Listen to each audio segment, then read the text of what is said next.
Hello, good morning guys. So, nandito ako ngayon sa ulit. Nandito pa rin ako sa Mindoro, sa mga tatay. So, ako yung parang trip ko na linis naman dito sa labas. Ito, makikita nyo naman, ito yung ginawang pool. Swimming pool ni Padir. Ayan. May pool dyan. Tapos, ang maganda nito, ang ganda ng view niya sa likod. Oh, diba? Palayan. So,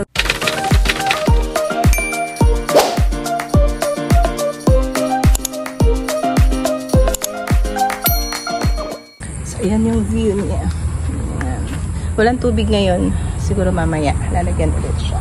Hindi siya nilalagyan ng chlorine. Kasi siya, yung water dito, ginagamit doon sa palayan. So, yan yung area na yan. So, eto yung aking lilinisin, wawalisin. Hindi pa kasi to ayos. Yan, magulo pa dyan. So, magwawalis na ako dito. May mga binibila ditong, sibuyas. At may sibuyas din na ang father. Tapos, ayan. Eto yung sasakayan ng tatay. Ito siya na aksidente. Binaba niya yung paa niya dito. Diba? Pinakuha na namin sa Ito yung dala niya noong tricycle. Itong si Pula. So, ito, linisin ko lang itong area na to. Yan. Dito binibila ng mga sibuyas and everything. Diyan, yan sa pool na yan, alam nyo ba? Yan ay, may mga naliligo dyan. Nagbabayad sila ng entrance. 20 pesos. Pero yan, aayusin pa namin. So, may mga plans kami dyan na magkakapatid.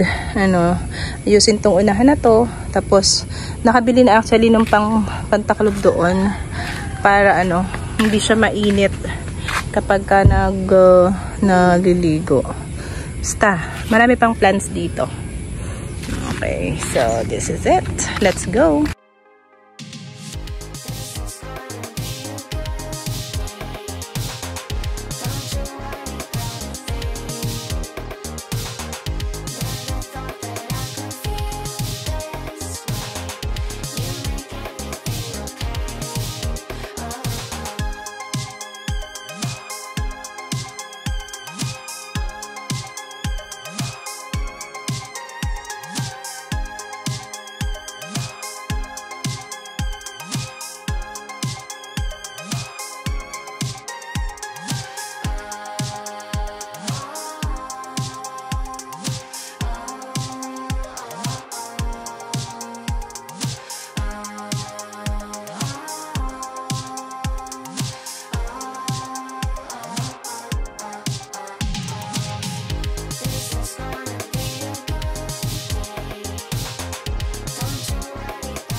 Okay, so ayan guys.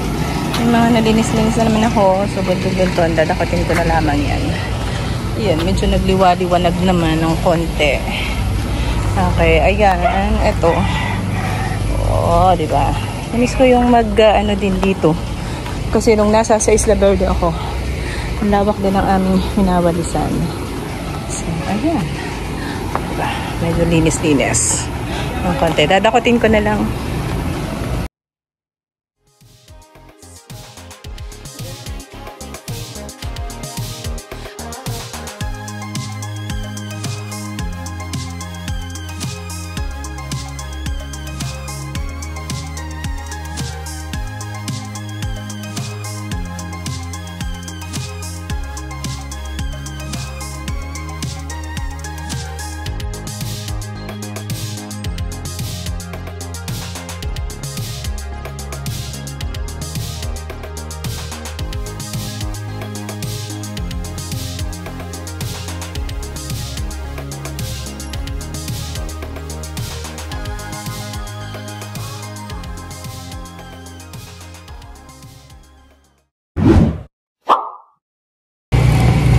Dito guys, napakadumi ang luot naman. So, linisin natin to. Okay. Kanina, actually, hindi ko alam kung paano ko siya titinigan. Pero syempre, Kung hindi natin gagawin, walang matatapos. Walang maliligo. Kailangan. Ano kasi mga gamit-gamit dito ang tatay. Dahil daming ganap. May sibuyas, may manok. Okay, later. Padalhin ko kayo dun sa kanya. Alagang dito, kambing. May kambing pa din, di ba? Wait. Habang busy ako, may isa din akong kasama na petiks. Abahoy! So, ito po ang Kuya Ono ay naghahalo na ng semento dahil inaayos na namin yung may receiving area. Finish yun. Tsaka doon sa may kusina. Okay. Ayos. Tapos guys, dito merong ito, alam niyo ba to? Yung gatongga. Nagana to. Kaso, hindi ako marunong. Okay, so ito na yung nalinis ko. So, okay naman na. Ayan. So, medyo naghawan-hawan na siya. So, sa ngayon, ayan, puros may mga damit-damit pa dito na nakasampay. Kasi naglaba. Okay, pero itong area na to, mamaya, maganda to, ng e-bike. O, pwede na mag-ikot-ikot to si Ayesha mamaya.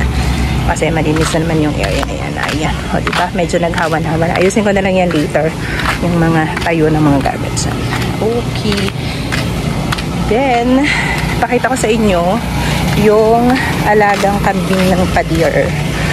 Okay, let's go. Dito lang din to. Ito yung nabiling lupa pa na isa. So, meron ditong mga alagang kambing.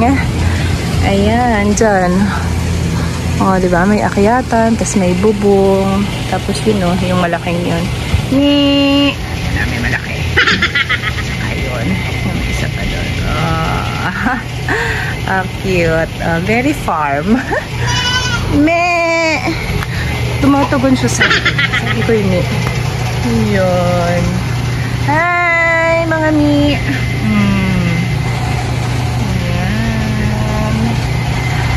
Diba?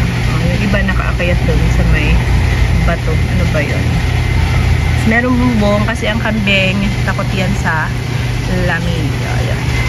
Pag Ayan. Okay. Dito sa area na to, yan, dyan. Yan, yun yung mga tanim na may palay dyan na tinanim ang tatay, pinatanim, parang gano'n. Katabi nung swimming pool. Ayan yung swimming pool namin. So, dyan. Kasi yung tubig na galing doon sa swimming pool, dito, ginagawa siyang patutog dito sa palay. Kaya, hindi pwede na may chlorine. Tapos dito sa tabi, may mga tanim-tanim na mga vegetables. May papaya, may sili, kung ano na pa. Ayan, mga kalbos. So, ito ay yung area namin dito sa Kurba. So, sa isang araw, papakita ko naman sa inyo yung nando doon sa may Abundis. Ay, sarap. Masarap ng hangin dito. Sariwa. Fresh ko.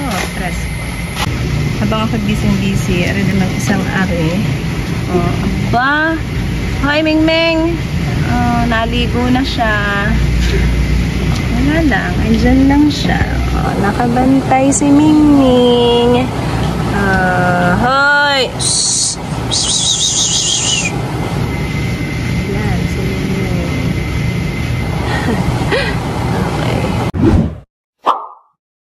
Okay, so dito ako sa may swimming pool.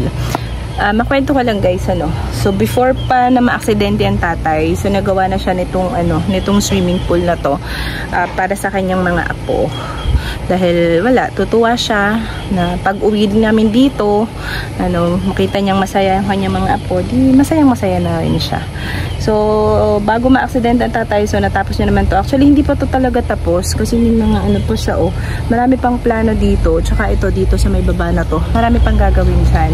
Kaso nga, nagkaganyan ang tatay. So, mangyayari, siguro, na lang namin, ipapagawa na lang namin ito sa iba para maayos siya. Ayan, tapos doon yun naman ang ano ng paligid niya. Yan. Yun na ng view dito. As in, preskong presko. Dito sa kurba, nandito dito talaga sila nakatira, ang mga tatay. So, meron nandito yung kanilang yung gawa ng ice cream at saka ng popcorn. So, pakita ko na lang sa inyo later. So, mga susunod na araw, yung gawaan ng ice cream at popcorn namin. Kasi yun yung business ng aking parents dito sa Mindoro.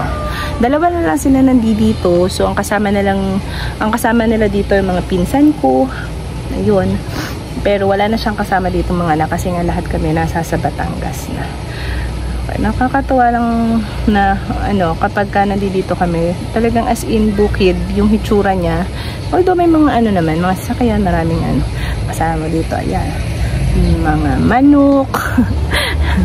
manok, pusa, kambing.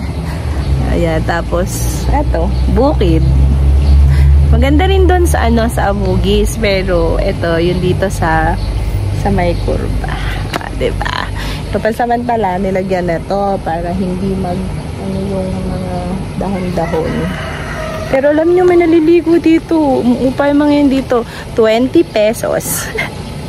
Ayan, guys. So, ito yung itsura ng amin dito sa Mindoro. Yun guys. Yan may kalapati. Diba? Hada ng kalapati. Alaga ng mga kalapati.